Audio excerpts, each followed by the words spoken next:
Welcome to RGBA, colorful tech news and reviews. This is episode 71. My name is Alexandre Valliere-Lagacé, and I'm joined by my co-host, Tyler Ménard.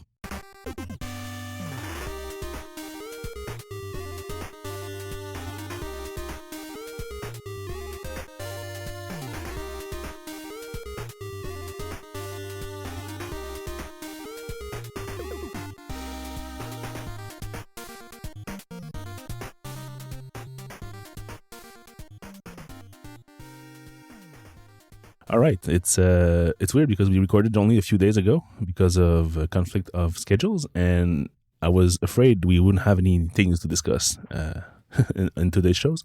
But apparently, the news kept on flowing in the last couple of days, and we have a lot to discuss. Last episode, we discussed that we were expecting like an event from Apple for the HomePod and for the iMac Pro to occur somewhere end of November, early December.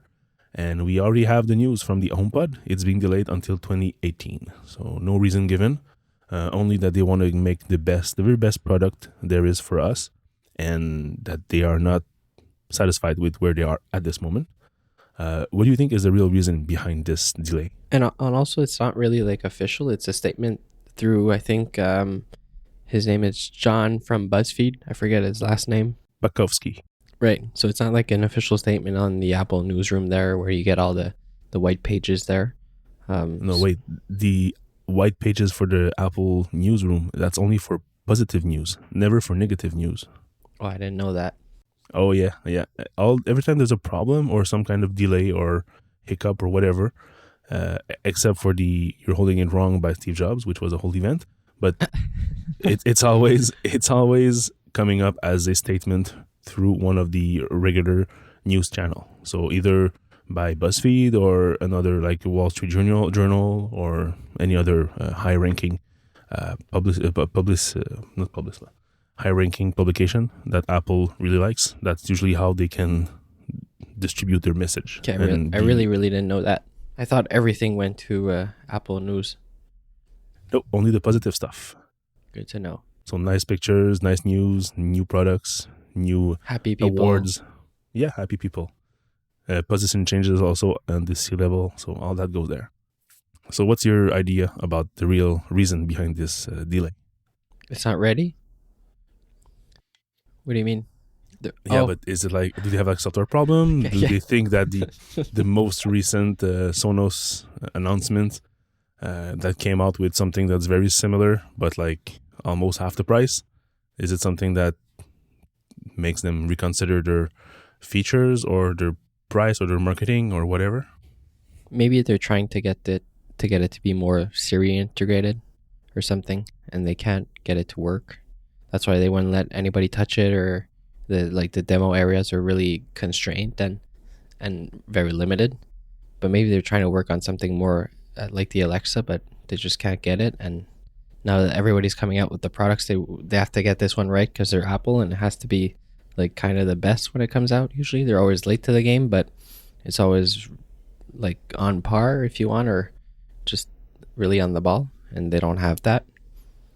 But it's just a guess. Yeah, it makes sense. Recently, I've noticed that a bunch of new products were released with integrated assistants.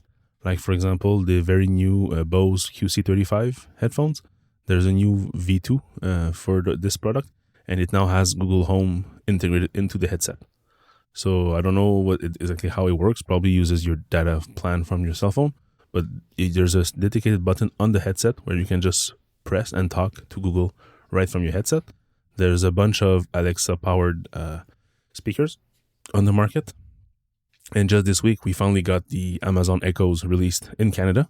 So all three models are now available here. So the market is very different from like 6 months ago.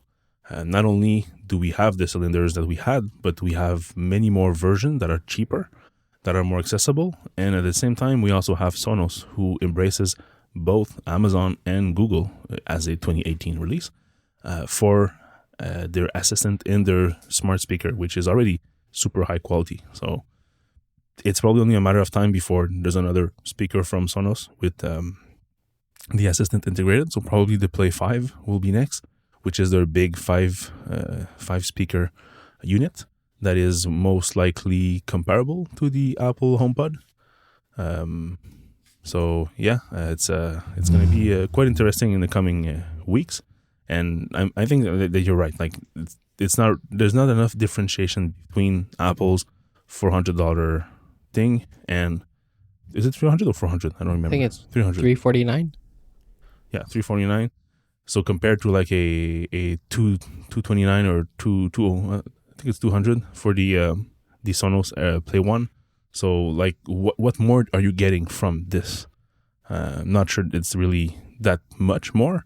So we'll have to see. But yeah, it's the pre-announcing products like that from Apple is usually the good thing to do because you start the hype. But in this market, it's going so fast that even just like 3 or 4 months delay is way too much because people can turn around and integrate their stuff everywhere. So they probably got bitten by that. Also, it's not the first product that misses the holiday quarter. Let me just find the tweet. The Apple Watch missed the holidays. The AirPods missed the holidays, kind of. If you remember last year, they were released at and I think the first batch we got was like December 22nd or something. Yeah, you're right. It was very late. Yeah, because I got them right away on the metro going to work using the app and everything, and I had I think it was December 22nd, so probably nobody got them for Christmas. Yeah, and also the stocks were so low that it was barely released before Christmas. The Apple Watch 2 was supposed to come out for Christmas, if you remember the first year, but then it came out then in April, I think. Yes, you're right. True. So in good old-fashioned, one new product is still delayed. Do you think the iMac Pro will be delayed too? Or is this one I think that's route? Oh yeah, you think it's just a matter of weeks before we hear that it's delayed from before Christmas to probably February or March? Yeah. I think so. They might have tried to team this up, like not team them up, but put them both together, saying they're both going to be delayed. But no, they're just going to leak the iMac Pro next week. I wouldn't see the difference. So maybe it's not delayed. Yeah, I don't think it is because, like you said, if there was one negative news to announce, they should have packaged it together. Yeah. But since they did not, and if you go to apple.com/Mac, what is at the topmost thing is the iMac Pro, and available December. And in the little sub-menu there with the icons of each Mac, you also still have the iMac Pro as a new product. So I think it's still en route for before Christmas release. Moving on to some repair program by Apple. Remember a couple months ago, we started to see problems with the anti-glare coating on a bunch of iMac, is it iMac 2? No, it's only on MacBook Pros. Yeah. So MacBook and MacBook Pros have a anti-glare coating on top of the glass, and that thing started to rub off. And Apple replaced and with no problems. But now that this program is almost ending, Apple has prolonged the program to a total of 4 years since the date of purchase. And yeah, so I would hope that this is fixed for newer laptops. But if you have an existing laptop that was bought from 2013 all the way to the most recent 2017, you have 4 years of display replacement for free. A couple months ago, we heard rumors that Apple had problems with Qualcomm. I don't think it's rumors anymore. I think it's actually being debated in the courts right now. But basically, they are started to move away from Qualcomm for the iPhone 7 and 8 and X. They also started to have dual chips. So either it's a Qualcomm chip or it's an Intel chip for the cellular bands. And Apple is trying to push its way to Intel more and more with this the latest models. And now for the 5G chips, so whatever comes after LTE, so the next generation of LTE chips, they're trying to go exclusively with Intel. So they're pushing hard, maybe doing partnerships, maybe pre-ordering parts, maybe helping with manufacturing, stuff that they usually do to guarantee a number of stock for their devices. But yeah, it's looking good for Intel.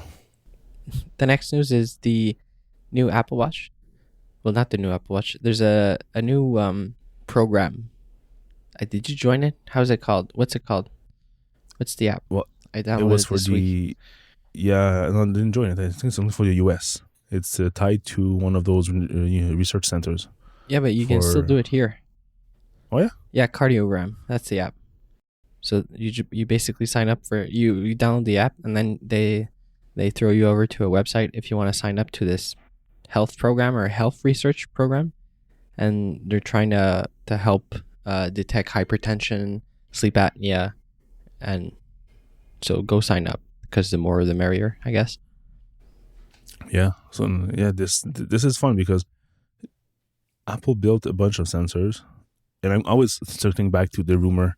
Well, the very first announcement when they went on stage to announce the Apple Watch, I think they mentioned that there will be like 12 sensors or whatever. It would be able to monitor a bunch of stuff, and probably they were not able to do it because of FDA approval. All medical devices like that need some kind of approval, and that can take years. So they probably stripped down a number of sensors all the way down to maybe a few of those that are remaining. And just with those few sensors, it's amazing how everything can be tracked, everything can be pushed even further to the boundaries. Like you said, like we have the heart study, but now it's also hypertension, sleep apnea, and probably also glucose monitoring. All of this is still like being tested right now. So yeah, it's impressive. So hopefully all these things will be enough data for the FDA to approve, and the Apple Watch can become the all-around medical sensor thing that everybody can wear on their wrist and have all the data they need. And it's just going to become even more precise, if you want, as they add sensors in, as they as the sensors get better. Yeah. Over years, it's going to be even better. So, and also, technically, as more people get watches and more people sign up. Yeah, machine learning will do its magic. And it's basically like free research if you want. Yeah, because you just wear it and it reports anonymous data to the researchers, and they can tweak the settings and tweak the information they receive. And in the end, it makes for a more precise technology. And for me, as a user of this, I feel super good of giving my information and helping people, and it makes me feel good. Yeah, it's a good thing. It's a good deed. Yeah. Yep. So sign up. Yeah, and go right at it. So one thing that is being pushed, apart from your data, to Apple is Apple now pushing High Sierra to computers. So up until now, if you wanted High Sierra, you had to go into the App Store, search for it, install it, and all. But now the all-around update, the one that is pushed to every user that did not make the move yet, will now start to be bugging with a little pop-up saying, hey, do you want to upgrade to the latest OS? And that should help with the adoption. Yeah, I really saw this week at work. Everybody's coming to ask me, hey, what's this High Sierra thing? Can I use it? I was like, don't ask me, ask tech support. I don't know what's the official wording on this, but I have it installed, so don't tell anybody. And also people are asking, I got caught out. People were asking me, so what's new? And I just didn't know. I said, well, it's Photos is new, but that's it. But we don't use that for work, so. But you only have to say that it's nothing visible is new. It's just all around more stability. Yeah, but then I said, do you remember the switch between leopard and snow leopard? And they all looked at me like, no. So I'm like, okay, that forget it. That upgrade was just a performance update or a stability upgrade, and this is the same thing between Sierra and High Sierra. Yeah, don't tell them that they're going to be jumping on Apple FS because they're going to be afraid. One of them actually said, like, isn't there like a new file system? I'm like, yeah, but it's fine. You have it on your phone anyways. Yeah, exactly. Yeah, so we started to have some problems at work with Docker and High Sierra. Somehow the performance is degraded like immensely. For example, we have a set of tests we're running on our application that takes about 20 minutes on Sierra and takes an hour and 20 minutes on High Sierra. The exact same code, everything. It's just that because Docker still has problems with Apple file system, then it's super slow. Are you still using Docker for Mac? Yep. Okay, like the little application there in the menu bar. Yeah, exactly.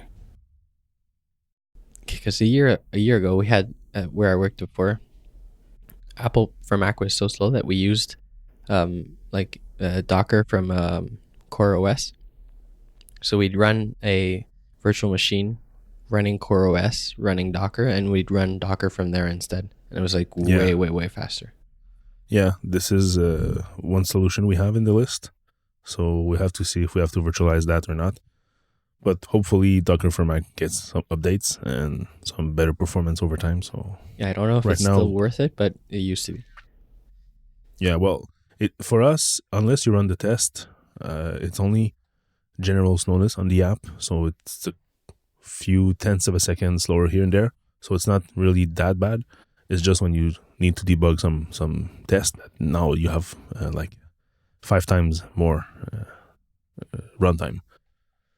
So yeah, so for now at work, the word is don't upgrade to High Sierra. But now we are all starting to get new Macs, and they all have High Sierra pre-installed, so that will be fun. I think we had a VPN application that wasn't working under High Sierra.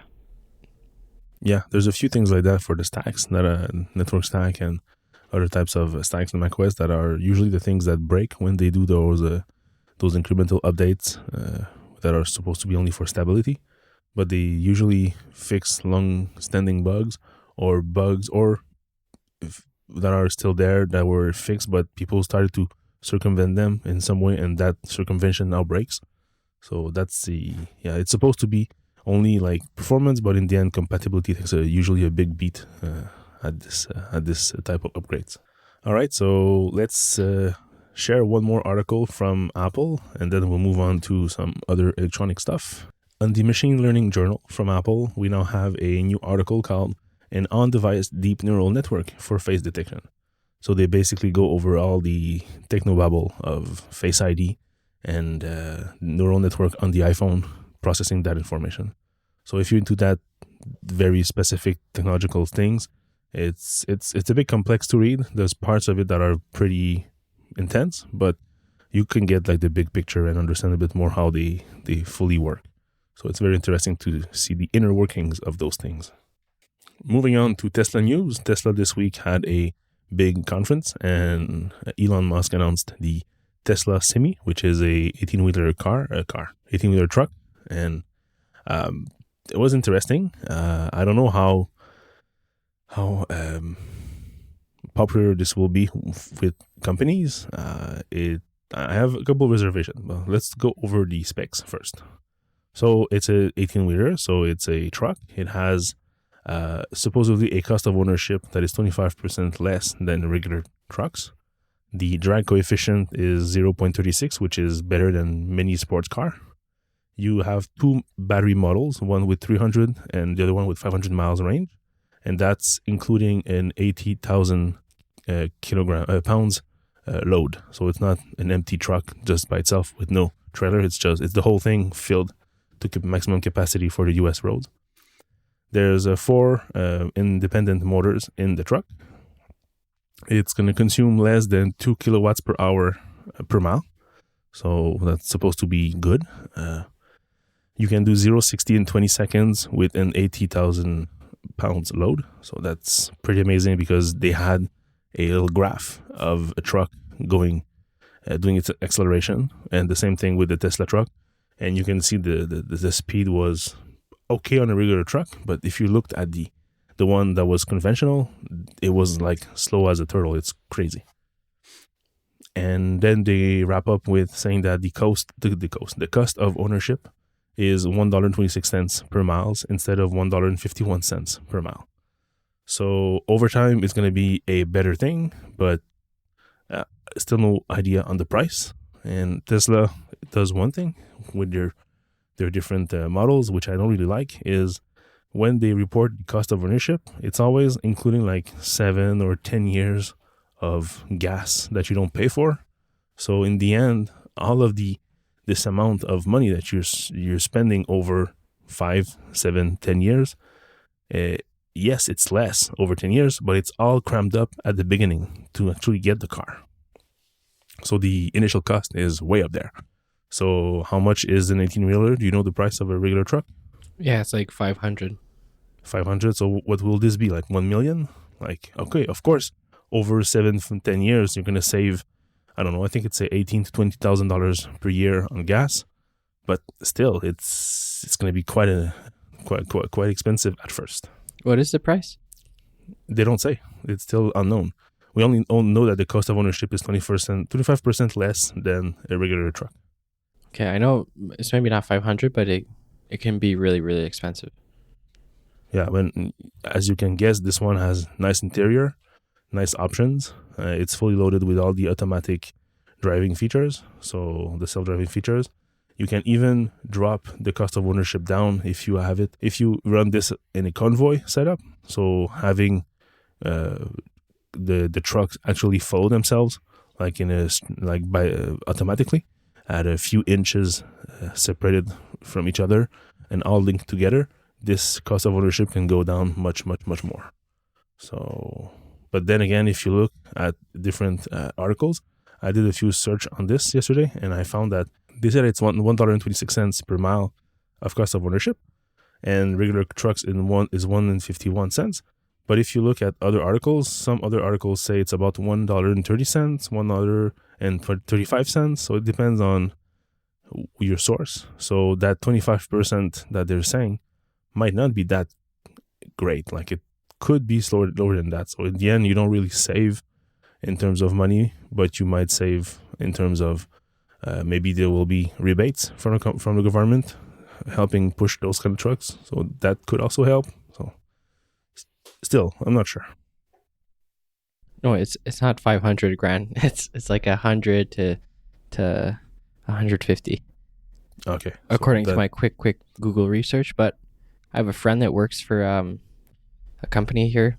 He's called Matt, but he works for forget the name of the company, but he fixes trucks. So I just send him a text.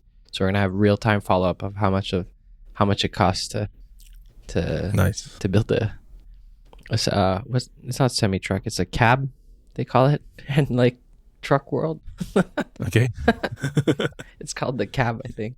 Yeah, like as you can see, we cab. are both very experienced truck drivers. Yeah. Yeah, and also like one thing that they promised is that the motors will work with a minimum of 1 million miles. So they are backing this vehicle with their best warranty. And one part also where you're going to save a lot of money is in the repair cost. According to my very quick Google search I did yesterday, it's about $15,000 to $20,000 per year in maintenance cost. So you could also save those. I'll ask him at the same time. All right. So with the magic of editing, if we have the answers at the end of the show, we'll plug them back right now. Also, he talked to me about like there's a bunch of rules, like environmental rules on the motors. So right now, the guys are like the big companies are taking old trucks, and they're taking the motors from the old trucks and they're putting them in like new cabs. But this costs like so much more money because he has to manually take it out of the old truck and put it in a new truck.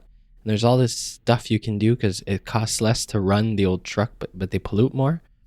But he said it's all this big like thing that they have to do, and it costs like twice the price, but they're all doing it because at the end they save in the long run because of the cost of fuel and everything. But there's this whole game going around, and people are bringing in trucks, and you have to have, I think it has to be a certain age.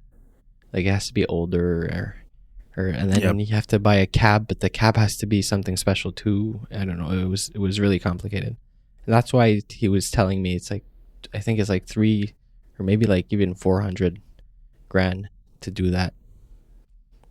Yeah, there's so many rules. Like Elon Musk said that if your windshield cracks, well, you're not allowed to drive anymore. So if let's say you receive a rock from a passing by car, and your windshield crack, you have to stop and you have to get this repaired. And until it's repaired, you cannot finish your delivery. Because if you get pulled over, then you can have lots of consequences and perhaps even lose your trucker permit. So that's why they made like some bulletproof glass that is supposed to be nuclear resistant, they say. So just in case. just in case, yes. Just in case you're in a nuclear. Yeah, just in case you're delivering something in California and North Korea decided to bombard the U.S. with nuclear missiles, well, your windshield will be safe. No, the rest of the car we don't. Yeah, the rest of the car we don't know, but the windshield will still be there after the nuclear blast. And I don't know. I don't know the economics of anything, pretty much. But wouldn't it be like I thought this would have been like a better way to start as an electric company, like starting in trucks and commercial and then trickling down to consumer goods instead of doing the cars. But like I said, I know nothing about money and nothing about nothing, basically.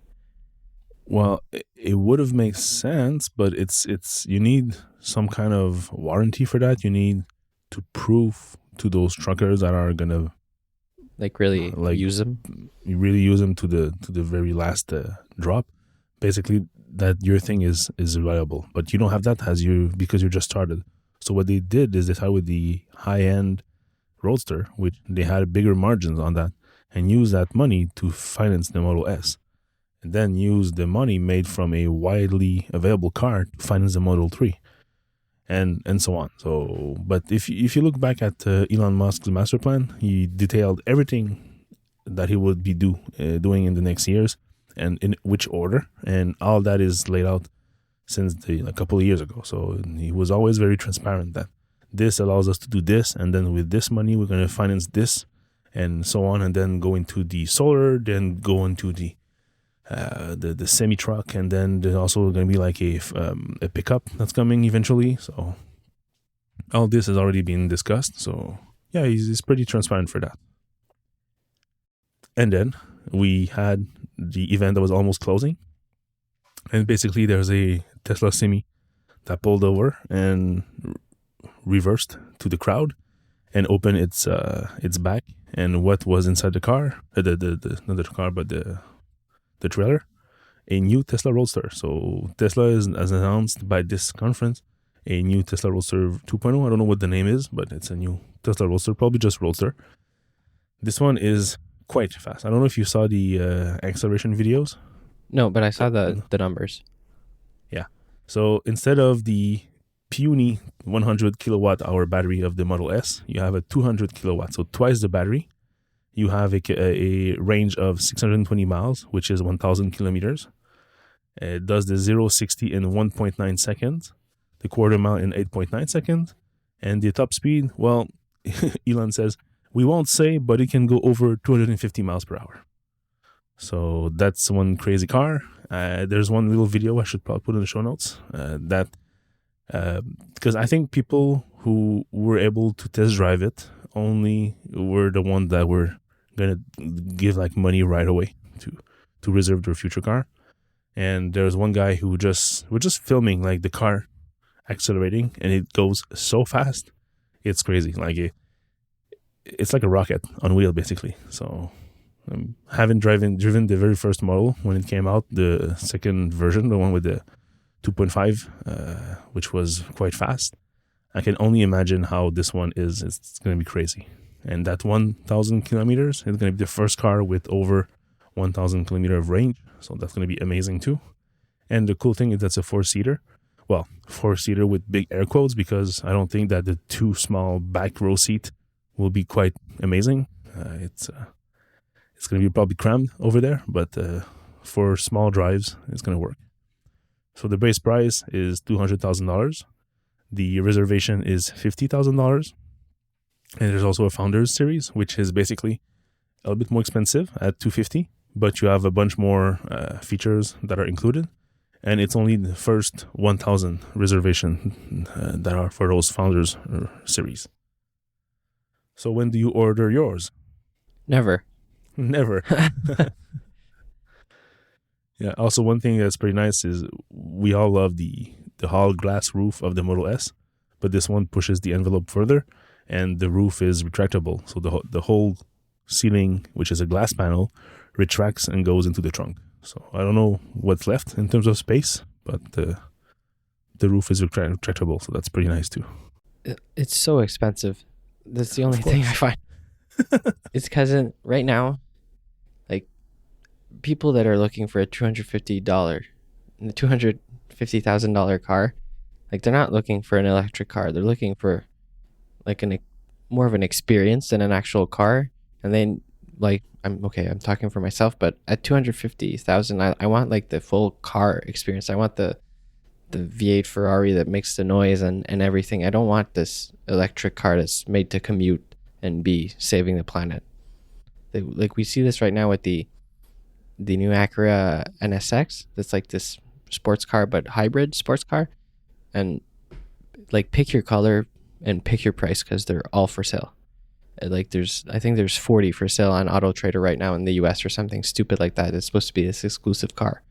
And pick any like Ferrari or Lamborghini of the same year, and they're all selling for over the stickered price, because people don't want to wait to get their order in and wait to get the car built. They just want the car now, so they're all selling over the actual price that they're selling at the dealership if you're looking in the used market, or like lightly used market. So, like, I don't know who wants this, but I don't at that price. Yeah, I think that there's a change going on right now. Let me explain. All you guys that are petrol heads, that are looking for the big V8 with the big noise and everything, you're one part of the equation. But I don't think this new car, this new Roadster, is for those persons. I think it's more for the richer, technologically inclined geeks, like engineers or whatever, who have more money than ever, because those are now the high-ranking paying jobs. And these guys, they are more nerdy, more tech enthusiast than petrol head, and that's kind of the car for them, and not necessarily for the existing petrol heads, because you won't get like this Mustang big fan to trade his Mustang for this car. This one is silenced, and they like the rumble, they like the vibration, they like everything. So like that's why it doesn't really match for them. So for me, this is more for the richer, geekier crowd, kind of. Yeah. But the stats are very impressive. Like, the acceleration makes absolutely no sense. They're almost getting close to like Formula One speeds in the 0 to 60 times. But now with all like these special, all the new materials like carbon fiber and all that, like the new trend right now, if you want, is like lightness, like a light car, tossable car, better handling car, because when you make the car lighter, everything is easier after that. And like, these cars are super heavy, so I don't know what they're like to drive and toss around in corners, but 0 for 60 is for sure they're fine. Well, I'm no expert, but when I did my test drive of the original Roadster, I took a few corners pretty fast, and it was handling quite well. My thinking is that because the battery is on the ground, it keeps the lower center of gravity, so that would help to keep the car stick to the ground. So that's probably one thing to help. And now that this battery is more than twice as big as the one that I tried in 2006, 6 or 10, whatever, like 2010 or whatever, this will probably be even heavier on the ground, or it's a higher capacity, because the watt hour is only a relation between the voltage and the amperage. So maybe there's a new pack being developed that is a higher density. So for the same physical size, the same physical weight, there might be more energy in there. So then again, we don't have all the specs. We don't know exactly what's the whole weight of the car. But from what I've seen a couple of years back, you shouldn't worry. This was quite an interesting experience. And also the Model S right now is getting good reviews, for like handling and just overall carness. But you have to think that this is a Roadster. It's going to be more sports car focused. The Model S is a sedan. It's a sports sedan or whatever they want to call it, but it's still a sedan. It's a family car. This is going to be more performance centric, so it should be even better, like handling and driving. And the Model S is quite heavy too. And while riding it, it was impressive to see that there was still power and there was still handling capabilities in a car that is so huge and so heavy. So that was impressive. But still, you can see that this car is not a Roadster. It's not super light. It's heavy, but there's enough power to counterbalance that. so it still is very fun to drive, but it's nowhere near Roadster. But the Roadster, the original one, was quite something. So, in terms of comfort, not the best, but you're not that's buying comfort. Yeah, exactly. For Roadster, it's more performance and fun of driving, and you don't care if you have sore back or sore thighs at the end of the the travel. But it's a point A to point A car. Yeah, it's not for road trips. It's not going to go get the groceries. It's to go drive. You just go out for a drive. So point A to point A. So you start from home and you come back home. Exactly. There's still lots to be discovered about the Roadster. We still haven't seen exactly the interior. There's one pic online that shows a very futuristic setup, similar driving seats that you have in the sportier Model S. The big LCD panel is now more inclined. I don't know what, there's a part that is shiny below it. I don't know if it's just a metal part or if it's another screen. There's a cup holder in the middle, the steering wheel is actually more closer to a F1 steering wheel than a real circular steering wheel. So that's going to be interesting to see. I don't think we have seen any official pictures of the back row. So they mentioned that it's a 4-seater, so there should be 2 seats at the back, but still nothing there. So, what do you think about the look? Does the car look nice to you? Yeah, I find it looks nice. It looks a lot nicer than like the Model S and 3, and especially the X. Like the big egg. Yeah. No, but it looks really nice. It looks like the like Google Acura NSX. Okay. Yeah, there's a bunch of lines in there that look some kind of like some Porsche. It looks a little bit like the Elise that was the original Roadster. There's a little bit of the new front. It looks like the new front of the Model 3. So there's a mix of everything, I think, in this car. But the lines are more aggressive. There's more sharpers. So that's interesting looking car. Also, it's a prototype when there's no side mirrors. Yeah, true. Well, do we need side mirrors? Yes. Like, can we have like yes, cameras? No, but can you have no? I not. Please. I don't know how to drive. Yes, do I need mirrors? But there was a Volvo. I think a few years ago they showed like prototypes with mirrorless cars using cameras and little screens. So couldn't that be the case? I think guess, it's more of a law thing, and that in order to be street legal, you need mirrors. But maybe that thing will change by the time this car is released. And we get in like North America, we have a bunch of things that they get in Europe that we can't get. Like one big one is like headlights that move when you turn. I think they're not allowed here. They have to be fixed. Seriously? Yeah. Or that changed because what did I drive? No, I drove a car that had this. Right? I think it was the Hyundai Veloster. It had moving headlights? Yeah. No, auto leveling from top and bottom, but I'm talking left and right. Yeah, that's what it has. When I was turning, it was turning the lights by itself. Because I think remember this discussion a few years ago where they were legal in Europe and not here, and they did some pressure to the government and they actually changed the law and they allowed it. Okay. But it took years compared to Europe where they were widely available, and such a nice feature. It makes a ton of difference when you go into a road that you don't really know and there's lots of curves, and that really helps to see what's coming up front. But where I live right now, there's no street lights at night, and like there's no law. Like at my grandparents' house, the law is you have to have like a lampadaire, a lamppost. You have to have a lamppost in front of the house. But here there's nothing, so it's pitch black at night, and it's all curves, and there's not a straight street. And like since we live here, 2 people got hit, like walking their dogs at night and whatever. So this would be huge to have the lights that turn around and that can show you on the inside of the corner or the outside of the corner when you're turning the other side.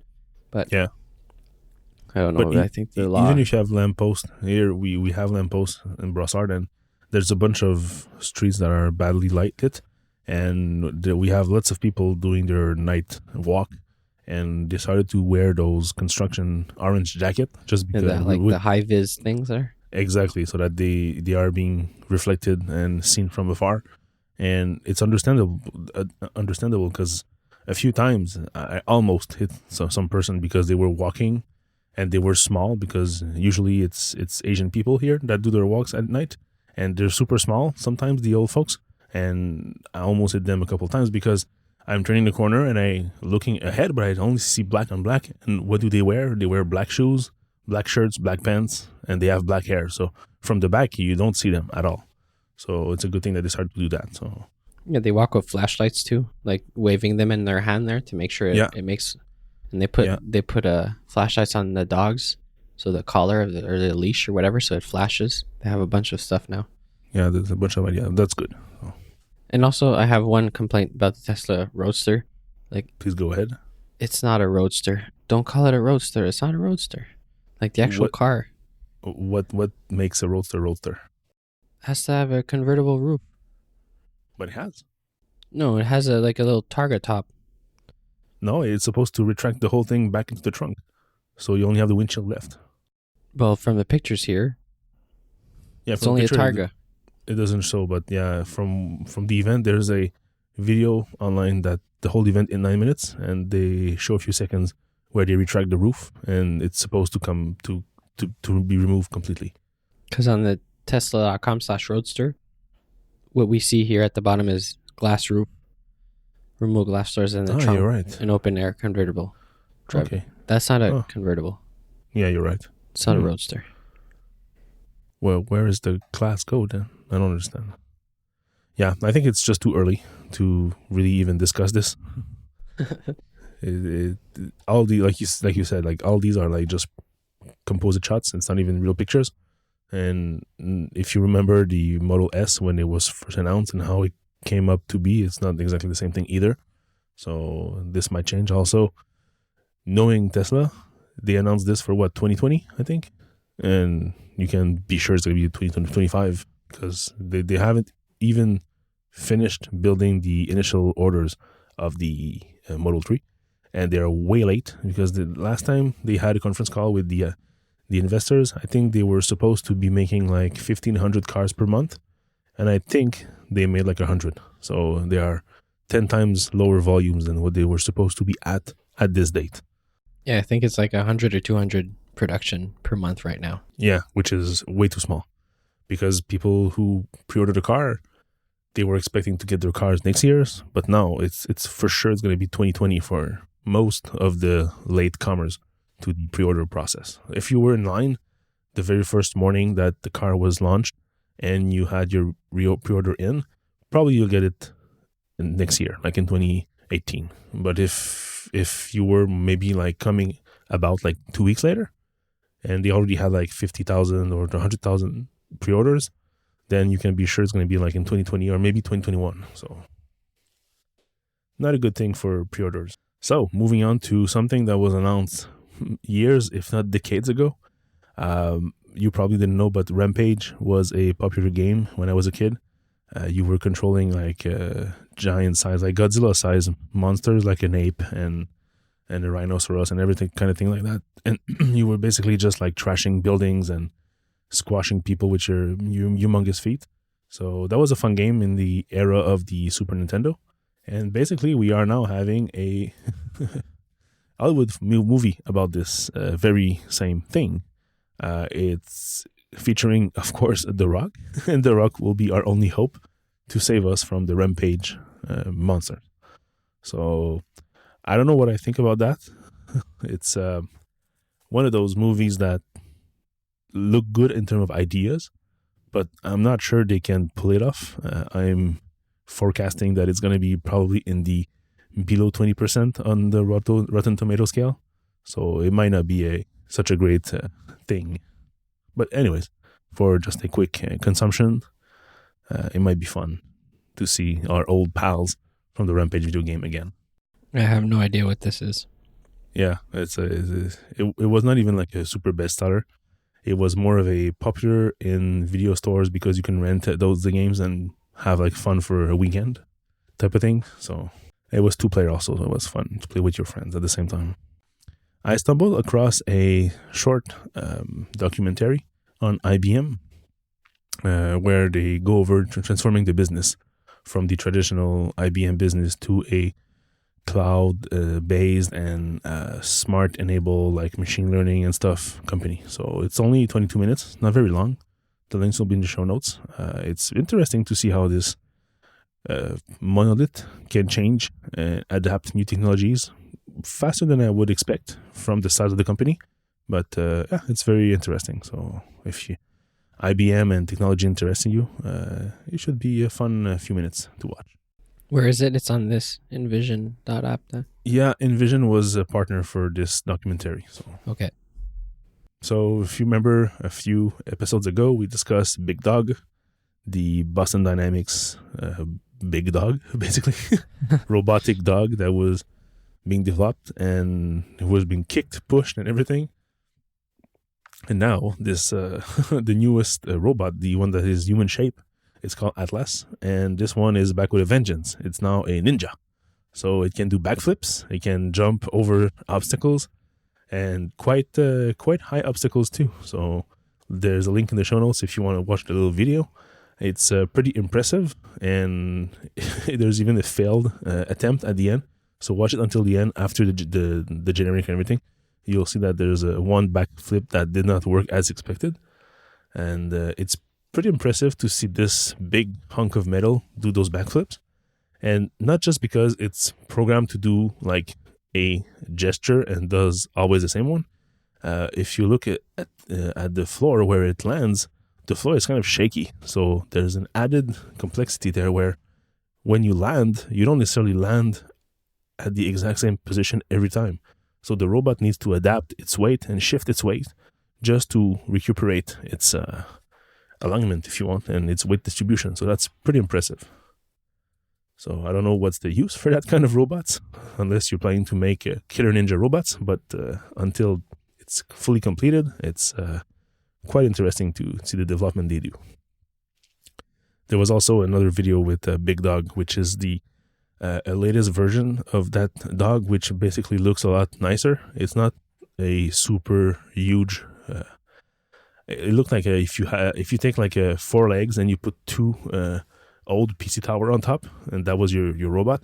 But the new version is now much more streamlined, much more product-like. So the legs and the back are way thinner, way more integrated into some kind of metal shell, and the face, if you want, has a couple of cameras and sensors in a big square section. So it's much more akin to a final product than something being built for research. So I don't know, still again, exactly what's the use for those. The only thing I could think of was maybe military, where they had like people to transport or equipment that is very heavy to transport. They could put it on the back of this little robot and the robot would follow them. That's really the only thing I can see. I don't see any old folks having this as their pet robot to fetch the remote or... So yeah, it's interesting, but I don't know where they're going. I'm guessing they probably have investment from the military in the US, and that's probably where most of these things will end up. But for now, I don't think there's any consumer application for that. I really don't know what these are used for. They're special. Yeah, I'm watching the video again. And also, just to help you to visualize it, they filmed it in 60 frames per second. So you have that nice smooth effect. It's very impressive. It jumps onto ledges that are like 4 feet high, and you can do like 180 jumps. You can do backflips. It even raises its arm in the air when it's done, just as a victory move. It's a celebration. Yeah. And if you look at the slow-mo, there's one slow-mo in the video where is the very last one before the credit. You can see his legs going up and down, like almost like shivering, because it landed on its feet, but it's not stable, so it needs to shift the weight from left to right. Yeah, exactly. So what we do with our micro muscles, and we do it like a lightning fast. This robot doesn't have micro muscle; it only has big, strong muscle. I'm guessing, so that's why it has to do this big movement, but it's effective. So that's it for this week. You can find us on Twitter at _RGBAfm. You can find Alex on Twitter at Valière. You can find me on Twitter at Tyler Menard. You can also find us on the website at RGBA.fm. And that's it for episode 71. See you next week. See you next week.